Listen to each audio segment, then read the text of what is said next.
Over to you, Jimmy. Thank you very much.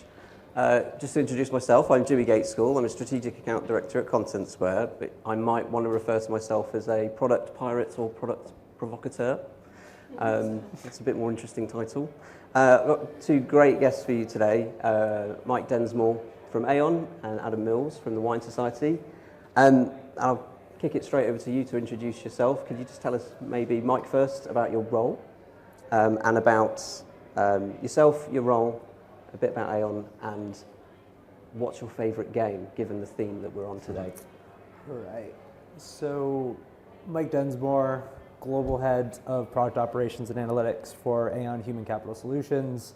Aon, the ones that used to sponsor Man United, not Eon, the Scottish energy company. Get a lot of confusion around that one. Favorite game? I was a huge World of Warcraft nerd back in the day, and it was by far the most addictive and best thing. It was amazing. It was amazing. I'm not allowed to play it anymore because I'm pretty sure my wife will divorce me if I go into that psychological escapism again. So, yeah, that's me. How about you, Adam? So I look after insight, loyalty and strategy at the Wine Society. You've probably not heard of us outside of the team at the back. But we are a member cooperative, so we're a mutual business. We sell wine, oddly enough. So yeah, we're a really interesting business. We're 150 years old, so we're quite old, and yada yada. We'll get onto all of that stuff, fun stuff. But favorite game? Well, we spent a lot of time over the last few weeks talking about FIFA. FIFA was my thing. I was like big on it, but yeah, that's kind of where I ended up. Basically having it torn from me. We were just talking about the trash talk I give my son on FIFA now that he's 8 and into that. Mine is Worms, as it happens. Does everyone remember Worms? Great strategy game. Remembered that one. Let's get on to the questions then. So we're talking about data democratization. It's a bit of a wanky buzzword. Hopefully you can demystify that, make it more interesting and less generic for us. So we hear that phrase a lot being thrown around. It's a pretty big buzzword in the industry. What's your definition and what does it mean to your business? Mike? So it's definitely a subjective buzzword that some people see it as something that everybody has access to everything. You'll hint more towards that versus select people being able to access but also supported so that they can draw the insights out of the data to drive whatever outcome they're looking to push forward for their role, for their persona, for their use case. So when you think about data democratization, it's really ensuring that the infrastructure is in place to be able to access all of the data across different data silos to then hopefully either give people the access if they have the skill set themselves to drive those outcomes and make that change, or potentially just to help people by getting the data in a certain place to then build specific dashboards to help push forward and help to make better business decisions. But really, I think that is the crux of it. It's pushing forward and trying to make better decisions, trying to constantly evolve from just thinking intuitively to ensuring that you're following some sort of recipe and using data to drive progress towards whatever goal it may be. Awesome. And Adam? I think we've kind of gone through the era of data democratization now. To your point, it's a wanky term, right? It's kind of a bit bullshit, to be honest. It's like we in my team and in kind of previous roles, we've spent a lot of time talking about data equity rather than data democratization, because data should be for everyone, ultimately. I think, we're all in this room because we use data all the time, but we probably don't have access to all our company data. We have access to a subset of data. Mm-hmm. And if we were serious about data democratization, we'd all have access to all of our company data at all times. Mm-hmm. And that's batshit. Nobody's ever going to do that. So we talk a lot about data equity because ultimately we need everyone to be singing off the same hymn sheet, but not everybody's going to have the same sheet music, which is a bit of a bad analogy, but that concept of you need the right level of data at the right time in the right moment for the right reasons. And that's where you get to equity. And I think kind of to your point, that's where we get to a world where you have the right recipe and you can deliver the right answers to the right people to actually support. And that's our roles, right? That's why we're all here, is to try and deliver insight action into our business to make them better. So I'm going to take a step back and be a bit of a child here. So, and be the child who asks why. Like, I think we all assume that data democratization is a good idea, but I want to know why. So, why is being data driven important, and why are you specifically passionate about it? Adam, do you want to go first? Why am I passionate about it? We are all data driven. Everything that we do is data, right? We are all run on data. Every thought that we have is ultimately a data point, which is very philosophical. But there is an element to the point at which you go, okay, if we're not data driven, if we're not being data driven, data literate, or data kind of equitable, why are we here? Like, actually, why are we doing the jobs that we do? Why do we exist? Why do our businesses exist if we don't think about being data driven? And for me, that's a real passion point because, hey, I look after an insight team. Like, I've worked in marketing functions and I've looked after, big brands, and the fear and the danger of not making data-driven decisions or driving data-driven action is everything comes down to instinct. And my team, God, I'm not going to look at you because you're going to shoot me, but like, we spend a lot of time talking about the fact that we live in a world where instinct versus insight should not be a thing. Like, there is a place for art and science, but they should coexist. So we are moving into a world where well, right now we are insightful instinct. It is all kind of, I got a data point from 20 years ago, so I know best. Now we're moving into a world where we need to be instinctful insight.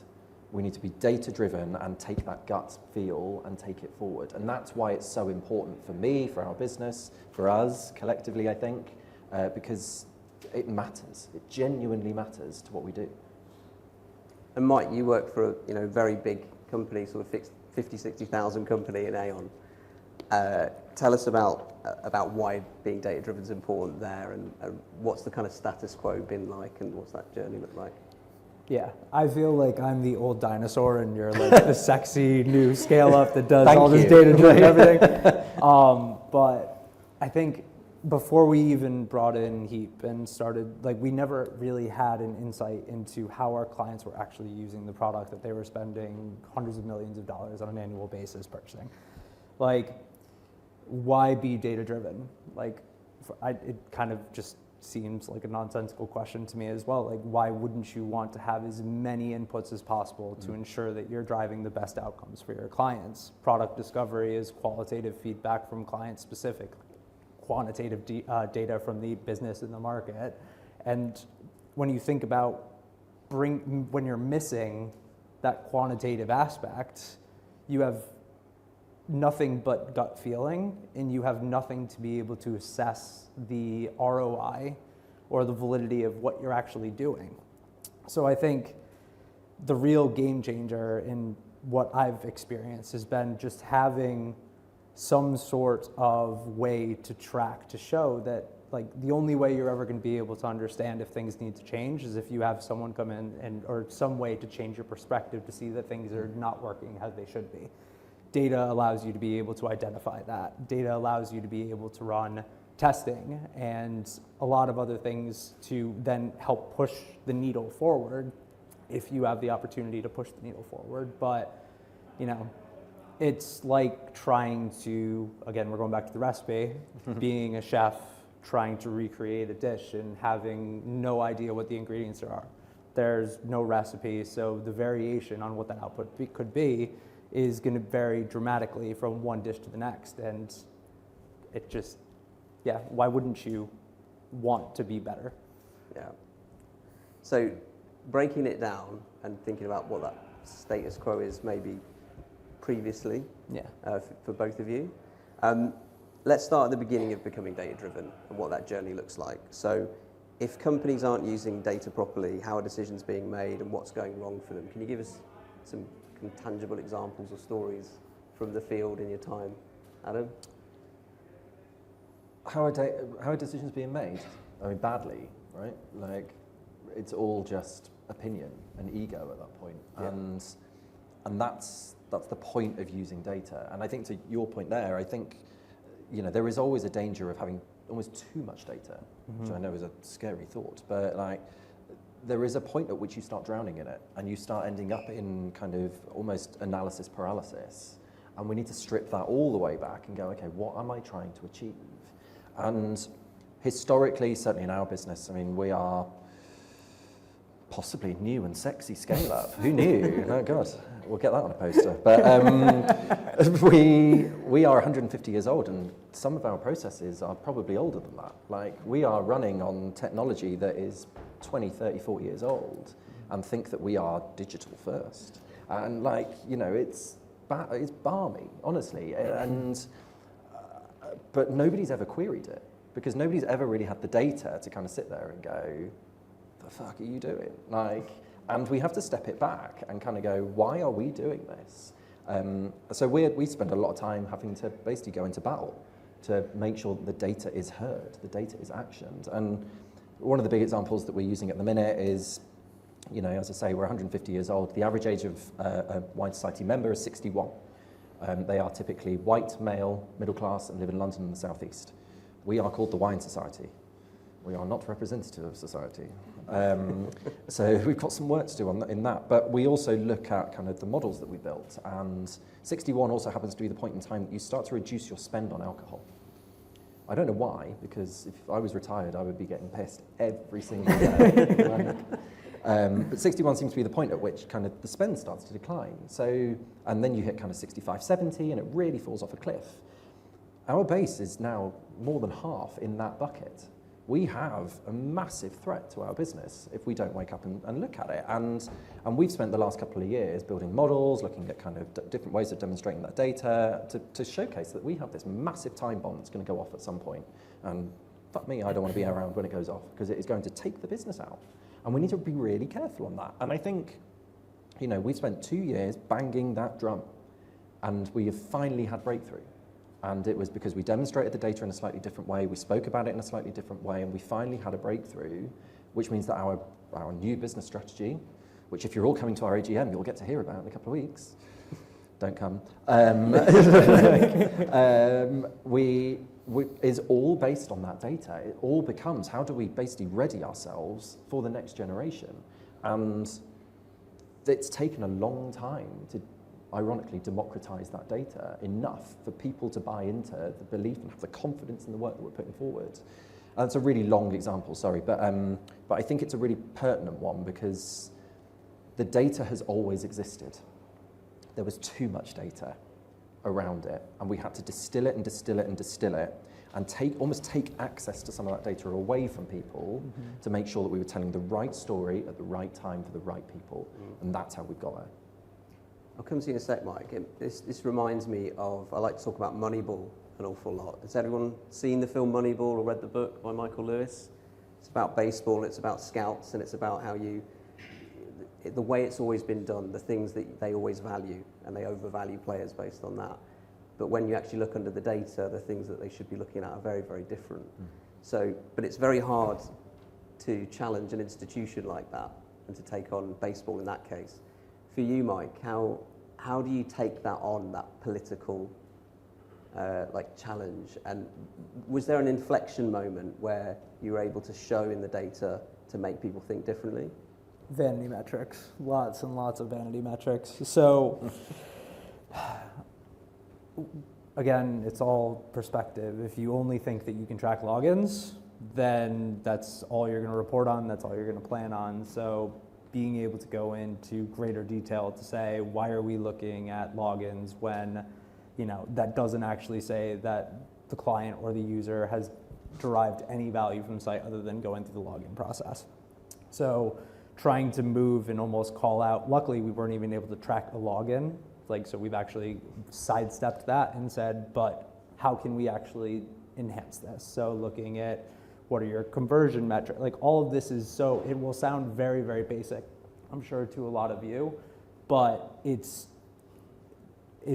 completely eye-opening when you get people to start thinking about it in a different way and moving towards conversion, moving towards also, like, to your point, the evolution, like being able to get the right data into the right people's hands, and also I think from the evolution perspective, ensure that you keep things under lock and key to a degree in the beginning, because in the beginning is when it's the most important time to ensure that the data is of quality and accuracy, because you don't want to get shot down before you even get off the ground. The second part of the question was? Well, I guess, what's that example? Like, what was your vanity metrics login, and how did you shift that on its head? And at what point do people start paying attention and thinking differently? So we finally created just a very basic back of the envelope type of analysis that looked at the developer hours as in relationship to the actual usage of the features, so feature level usage with development investment. And I think one of the real eye-openers during this pitch was really around, we'd invested somewhere around 10% of our annual developer hours into a feature that less than 1% of our users had accessed. So when that was the aha, the light bulb moment.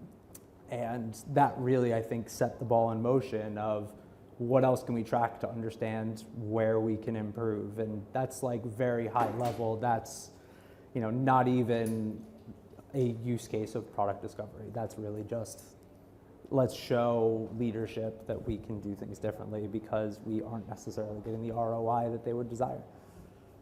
So how do you stop from being in that sounds to me like the feature factory, right? Yeah. You're focused on delivering stuff. Yep. And sometimes it's not about the outcome. Have you had that experience in your past? Yeah, big time.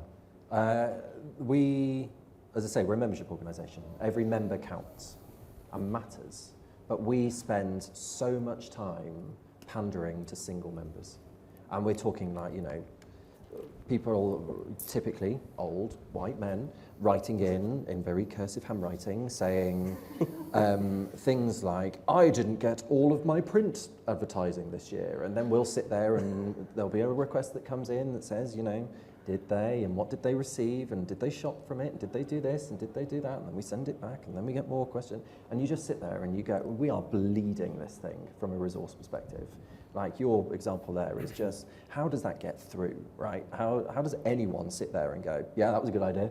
Like, there are so many of those little examples that I think we probably all face into at different points in our careers and different points in our roles, but why do we do it? Why do we need to be empowered enough, and I think this comes back to data democratization, if we need to be empowered enough to say no as much as anything. Mm-hmm. Like, yes, give everyone access to the right level of data, say no when it's batshit. Like, we can do that. Our jobs is effectively being custodians of that data. Yeah. It doesn't mean that everybody else needs to be a custodian too. Yeah. So that sounds to me like, again, being reactive to what's happening and allowing to be like the tail to wag the dog, so to speak. So how do you decide what to measure, or how to kind of get out of your institutional bias about the way things have been done? And actually that brings me on to the next question quite nicely. So how do businesses actually go from being gut feeling to being more data driven? So specifically for you, what's been the process, the operational, the cultural and mindset shift, and if there's any kind of practices or technologies that you've used along the way to help you in that drive? Sorry, that's a broad question. Mm-hmm. Adam, do you want to pick up? Obviously, Content Square and Heap, of course. We actually had a deal that we were just going to be talking about Google for the entirety of this. So you'll lose the audience. So I joined the business a couple of years ago, and as you do, you inherit a team, right? And I looked at our team and went, these guys are good. Like, they get what we're trying to do, but we have pigeonholed people into roles. And because they've always been here, they're just going to keep going and so on. So I basically gave them two things to do. In the first 6 months, I said, I don't want us to look at deliverables. I don't want us to think about outcomes. I want us to think about doing two things. One was look out the window. Our business is all about what we want to do. That's not how you operate a retail business. Like, you need to look out the window, understand the market, understand what's going on, understand market trends, understand what's going, like everything. We just didn't do it because we had access to the data that we wanted, and it did a job for us, and we just followed what we needed to do. So I said to them all, look out the window. And the second was fuck shit up. And I spent a lot of time walking around the business quite early on saying, yeah, just fuck shit up. And people were looking at me like, who is this guy? And I really meant it. I wanted us to be provocative. I wanted us to challenge. I wanted to have to walk into a room and apologise for the work that we were putting forward, because we needed to push to that extreme to make sure that the business thought in a completely different way.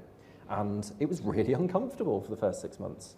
My chief exec was sat there going, yeah, do it. And then I'd have other directors going, oh my God, like this guy needs to get out of the room.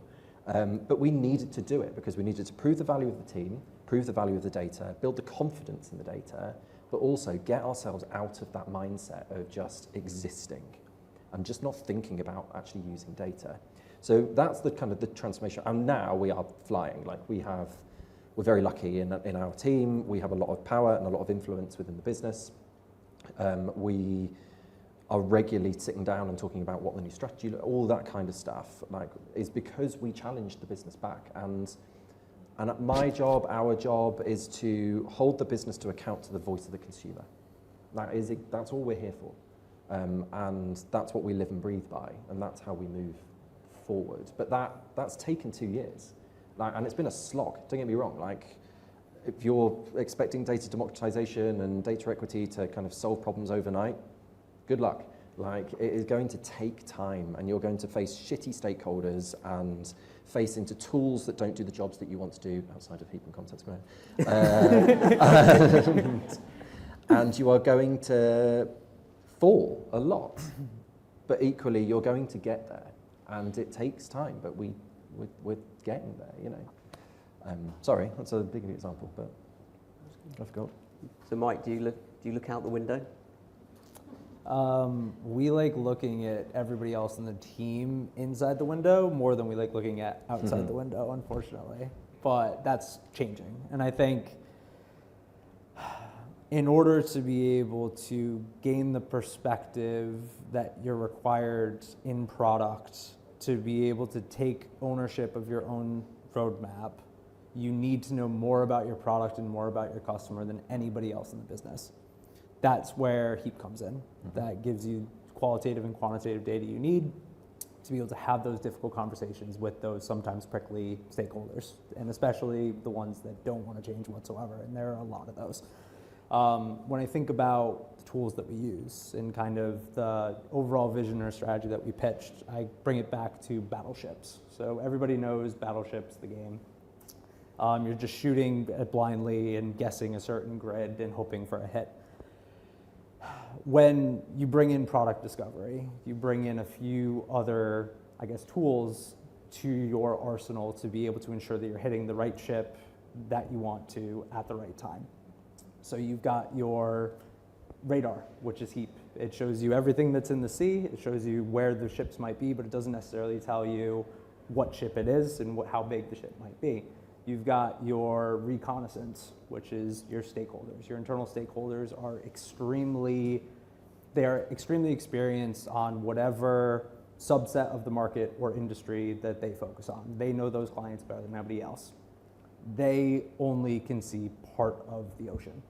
And then finally, you have product board, which is what we brought in for almost like the MI5, MI6 CIA. And that is a central repository for all sorts of qualitative feedback that you may get from clients. So at one point we had 1 million different inboxes where qualitative feedback could be going to, and then we also had a culture of relationship managers that didn't feel like they wanted to share the feedback with the product team because they knew that it would never actually lead to a change anyways, so why share it? So setting up those feedback loops, getting everything centralized, and setting up the processes, because you also don't want to go too overboard with the process. You want to enable the correct practice through the processes. And I think ensuring that you have those types of feedback loops in place and the data in place, and you're ensuring that you're putting yourself in the best position to hit the battleship that you want to hit and not just hit a random submarine and use all your resources to do so. It's interesting. It's hard to find the right pirates to join your battleship, right? The rebels that want to go that way, because I think we talk about gut feel and we talk about high hippos and highest paid person's opinion, but we don't necessarily kind of find those pirates because they can be quite quiet, right? Yeah. There's the Dunning-Kruger effect, where it's like the less you know, the more confident you are, and it's just, I guess, getting over that peak and trying to get everyone on the same page, but without disrupting it too politically. And those people are out there. Like, I think one of the biggest things to make you successful in your data transformation is executive leadership, but even like the more powerful is finding those pirates. Like, there's always going to be people where if you're authentic, if you're pitching your vision and it's in line with what's best for the client, if it's in line with what's best with the business, other people will get on your level and you will find these stakeholders that can start a grassroots movement to be able to transform how the business is operating more broadly. And then that momentum just builds and builds and allows you to be able to, over business. Like, we are 150 years old. We are worth we turn over about 160 million pound a year. We're not massive, but we're not small. And the potential and the kind of the white space in there is ginormous. If we get this right, like, we are getting paid very well by the end of it, I would hope. But like it is going, like, we have such potential because of what we're now beginning to do, and we're focusing down on the right things. We have buy-in from the right stakeholders. I think you're right in terms of kind of the assumption around exec leadership is that you're going to get the right buy-in, but that's the unicorn, right? It's a really exciting place for us right now to be, and I think you get to that. You never get to data democratization. You never get to data literacy. I mean, look at the last 2 years. Like, AI has just blown everything out of the water, even though we all knew what AI was and it's been embedded for years, but everybody's suddenly gone, whoa, okay, what are we going to do with Gen AI?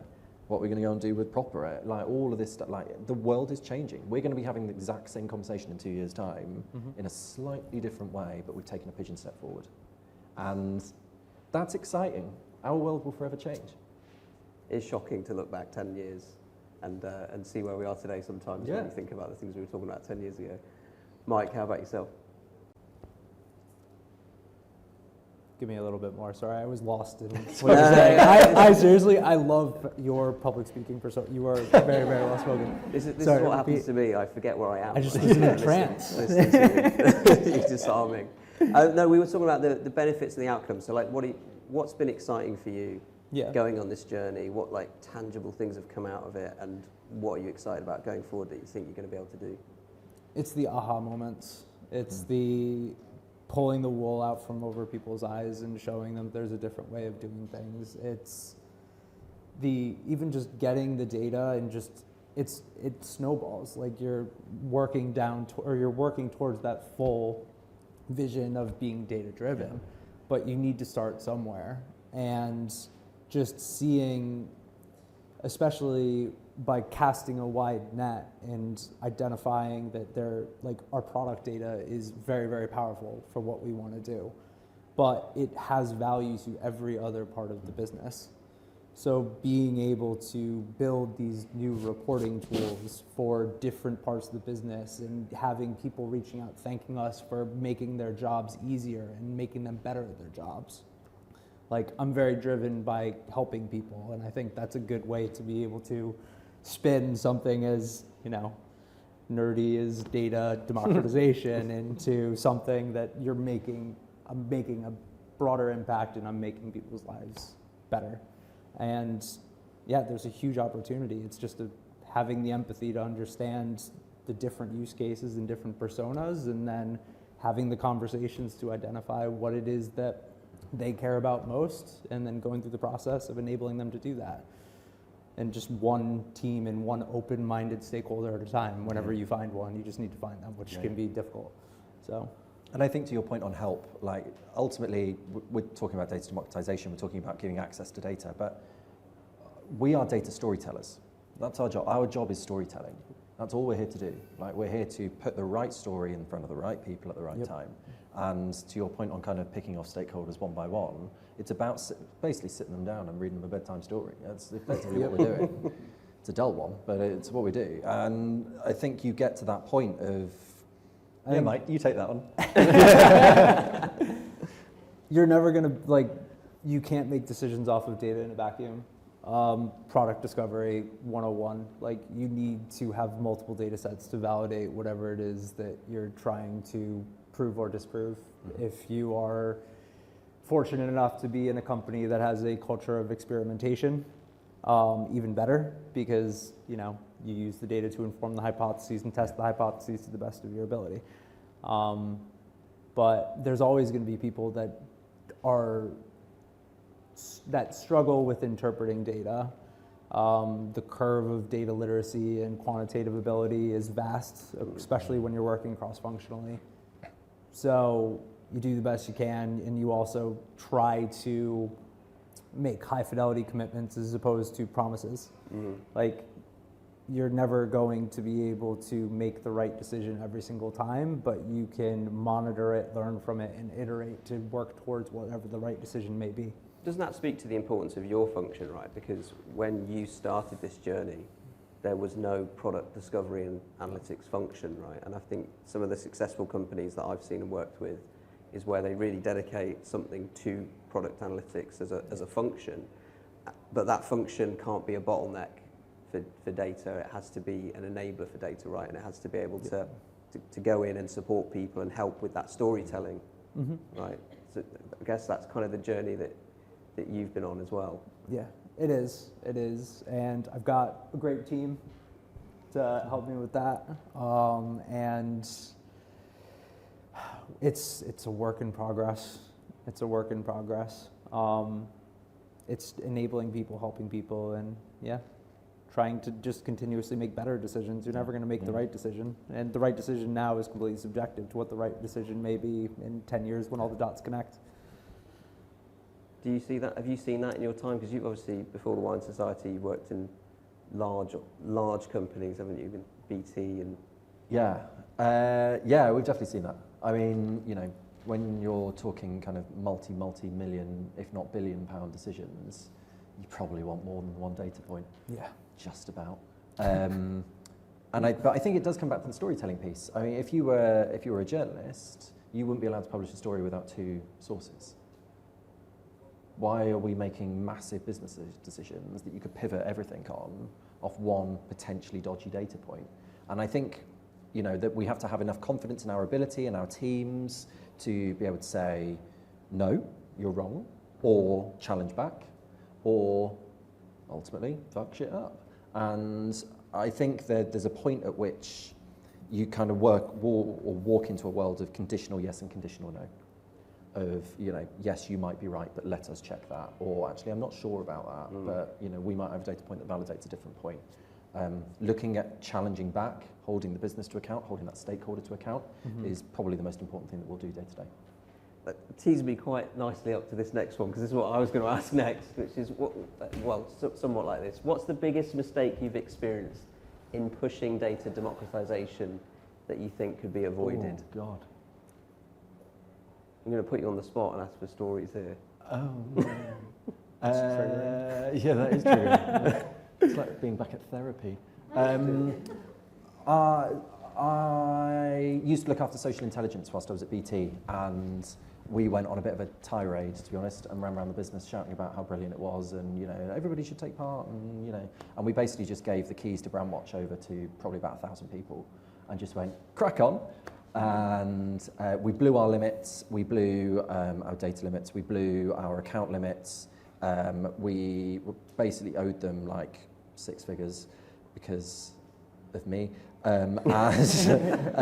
But we also ended up in a place where we weren't all singing off the same hymn sheet. Like, people were just building random queries to look at random things all the time. And that was a lovely thing, that they felt the tool was powerful enough.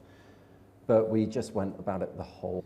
Anything from you, Mike, on that? Change management is very, very difficult, and you have to be extremely delicate in how you communicate certain things, especially to certain stakeholders. The prickly ones can be very prickly. But I think there's nothing more difficult than convincing someone that they should change their behavior when their compensation relies on them not doing so.